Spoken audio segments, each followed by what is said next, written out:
The World Health Organization, WHO, has urged governments to enhance COVID-19 surveillance and bolster hospital capacity for patient treatment. Aiwa zviperi mushe muri Zimbabwe toona kuti COVID-19 aiwa macases ochiinkrisa, kune vamwe vanhu vanotofa. Takatarisana neupcoming Sadc summit. Sadapinda mashoko abuda nyonga muzana tobva subscribe like kuti on the bell icon. Tipinda mpindulo onyora vachiti this guidance comes in response to a rise in COVID-19 cases reported in several countries among pilgrims returning from the recent Hajj in Mecca.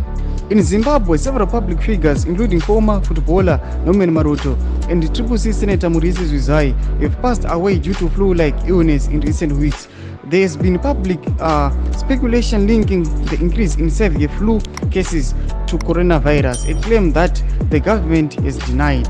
In a letter dated July 4, 2024, addressed to the Permanent Secretary, the Minister of Health and Child Care, Aspect Monganidze, who country representative Desta emphasized the importance of ensuring sufficient oxygen availability in healthcare facilities to manage acute cases effectively. Ndoma update andawigirira muzaranas muri yeZimbabwe tiona kuti aiwa pane flu aiwa iri kuataka vanhu veZimbabwe, iri kunzi aiwa iri kususpect kuti inenge COVID-19. Aiwa muri yeZimbabwe toona kuti hu iri kueja vanhu kuti aiwa the must take aiwa mameasures aikupreventa kana kuti aikuavoida nokudzivirira COVID-19.